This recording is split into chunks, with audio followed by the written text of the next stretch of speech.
40 साल पहले मुंबई के मिल मजदूरों के बच्चे जराइम की दुनिया के बादशाह कैसे बने। इंडिया के मारूफ शहर मुंबई में सूती कपड़े बनाने की मिलों की मशीनें तो अपनी जगह मौजूद थीं, लेकिन उनके पहियों ने घूमना बंद कर दिया था। सायरन बजना बंद हो गए थे और चिमनियों से धुआं निकलना भी बंद हो गया था। 40 साल पहले मुंबई की टेक्सटाइल सनत, जिसे हिंदुस्तान का मानचेस्टर कहा जाता था, तबाह हो चुकी थी। जब मुंबई की कई टेक्सटाइल मिलें तवील हड़ताल के बाद बिलाखिर बंद हो गई तो उनमें काम करने वाले लाखों मजदूरों का रोजगार छिन गया। मुलाजमत से हाथ धोने के बाद इन खानदानों को माली मुश्किलात का सामना करने में ज़्यादा देर नहीं लगी।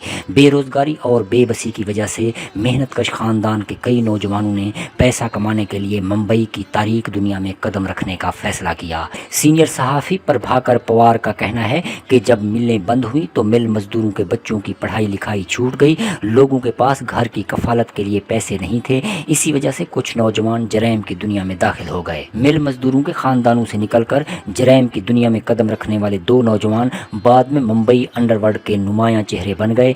एक अरुण गावली जो बाइकोला की कच्ची बस्ती से निकले थे और दूसरे अमर नाइक जो दादर नामी इलाके से निकले थे। मुंबई के साबिक पुलिस कमिश्नर राकेश मारिया ने अपनी किताब लेट मी से इट नाउ में लिखा है कि अरुण गावली और अमर नाइक दोनों का ताल्लुक आम मिल मजदूरों के खानदान से था, लेकिन दोनों ने जल्द ही अंडरवर्ल्ड की दुनिया में अपनी जगह बना ली। बदनाम गैंगस्टर बनने से पहले अरुण गावली महालक्ष्मी मिल में काम करते थे। मिल मजदूरों की एक बड़ी तादाद वस्ती मुंबई के इलाकों में जैसे प्रभा देवी, चंचपोकली, सितारा, माजेगांव, दादर, बाइकोला, अगीरपाड़ा और 7 रास्ता में रहती थीं, जिन्हें इज्तिमाई तौर पर गरां गांव कहा जाता था। सूती कपड़ों की मिलों में ट्रेड यूनियंस भी थीं। रफ्ता रफ्ता ट्रेड यूनियंस पर समाज दुश्मन अनासिर का कब्जा हो गया। अगरीपाड़ा के एक बदमाश बाबू रेशम का सन 1980 की दिहाई में इन यूनियंस पर कंट्रोल था। मुंबई पुलिस में 35 साल तक काम करने के बाद रिटायर होने वाले ACP इशाक भगवान ने मिल के इलाकों में होने वाली गुंडागर्दी और फिर मिल मजदूरों के बच्चों के जराइम की दुनिया में कदम रखने को करीब से देखा है। उन्होंने कहा, बाबू रेशम नेशनल मिल वर्कर्स ऑर्गेनाइजेशन में सरगर्म था। उसने मजदूरों को धमकी दी और हड़ताल में खलल डाला। इसे बाइकोला के रामा नाइक से भी मदद मिल रही थी। उस दौर में अगरीपाड़ा में बाबू रेशम, बाइकोला में रामा नाइक, मुंबई सेंट्रल में वालाजी पालाजी और रॉक्सी थिएटर के इलाके में नरिंदर नारोवीकर का गैंग काम करता था। भगवान बताते हैं कि इब्तदा में मिल मजदूरों के बच्चों ने सिनेमा के टिकट ब्लैक में फरोख्त करना शुरू कर दिए और फिर वो लोगों को डराने धमकाने और छुरा घोंपने जैसे छोटे जराइम में मुलव्वस होते गए। जराइम और गुंडागर्दी सिर्फ मिल के इलाकों तक ही महदूद नहीं रही, बल्कि हाजी मस्तान, यूसुफ पटेल और करीम लाला जैसे अंडरवर्ल्ड खिलाड़ियों के कब्जे में समुद्री इलाके और बंदरगाहें भी आने लगी थीं।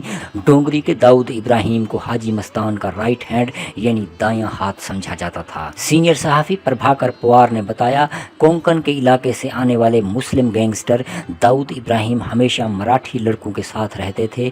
उस वक्त मिल मजदूरों के बच्चों की बड़ी तादाद दाऊद के गैंग में शामिल हो गई थी। वो लोग डॉन के साथ थे, काम करने का जज्बा था। सन 1997 में इलाके में चलने वाली कुछ काटन मिलों के बंद होने के बाद मजदूरों के बच्चे गैंग में सरगर्म हो गए। बाबू रेशम को 5 मार्च सन 1987 को गैंग्स की आपसी लड़ाई में कत्ल कर दिया गया।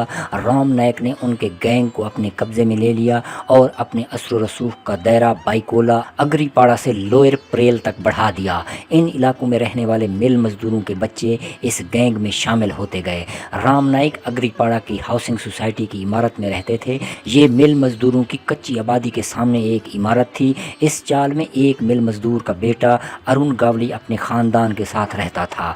रिटायर्ड पुलिस अफसर इशाक भगवान ने कहा, अरुण गावली उस वक्त ज़्यादा फाल नहीं थे। उन्होंने जराइम की दुनिया में आहिस्ता आहिस्ता अपने कदम जमाए। ये वो दौर था जब मुंबई के अंडरवर्ल्ड में बाहमी गैंग वार ने खून रेजी का रास्ता अख्तियार कर लिया था।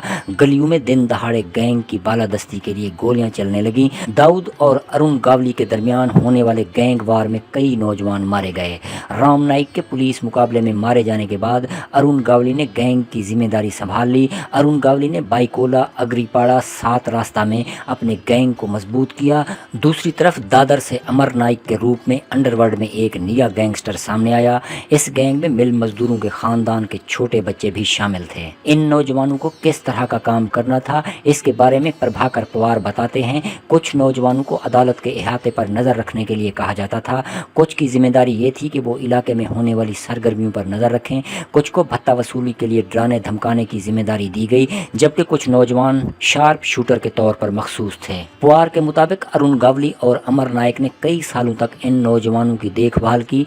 दोनों धड़ों के दरमियान बाहमी बालादस्ती की जंग भी मशहूर थी। अमर नाइक के भाई अश्विनी नाइक को 18 अप्रैल 1994 को मुंबई के टाडा अदालत में पेश किया गया, और जब वो अदालत से बाहर निकल रहे थे तो वहां वकील के लिबास में मलबूस एक शूटर ने उन्हें गोली मारकर हलाक किया था। भगवान का कहना है कि रविंदर सावंत, जिसने अश्विनी नाइक को गोली मारी, वो भी एक मिल मजदूर का बेटा था। रविंदर सावंत का खानदान जो किशोरी में रहता था, और सावंत इस कत्ल से चंद दिन पहले अरुण गावली के गैंग में शामिल हुआ था। तब खटाओ मिल बाईकोला के इलाके में थी। इस मिल के मालिक सुनील खटाओ के अरुण गावली के साथ अच्छे ताल्लुकात थे।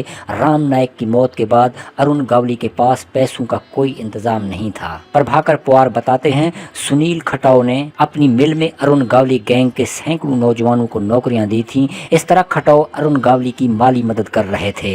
यही बात उनके कत्ल की वजह भी साबित हुई।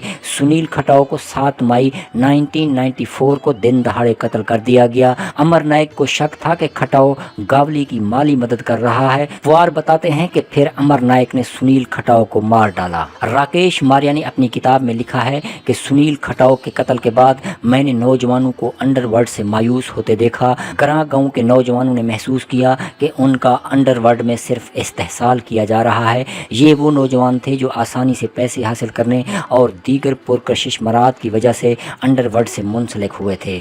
उसकी एक वजह गैंग वार बढ़ने के बाद मुंबई पुलिस की मुहिम भी थी। मुंबई पुलिस ने अमर नाइक और अरुण गावली के गैंग के खिलाफ सख्त मुहिम चलाई थी। सन 1994 तक मुंबई पुलिस ने अमर नाइक गैंग के 14 बदमाशों को एनकाउंटर में हलाक किया। उसके बाद ये गैंग मुकम्मल तौर पर तबाह हो गया। अरुण गावली गैंग के अहम शूटर भी पुलिस के हाथों मारे गए, जिसकी वजह से ये गैंग हमेशा के लिए गैर फाल हो गया। बाद में अरुण गावली सियासत की दुनिया में आ गए और 2004 में वो मुंबई के चंच पोकली इंतखाबी हलके से MLA बने।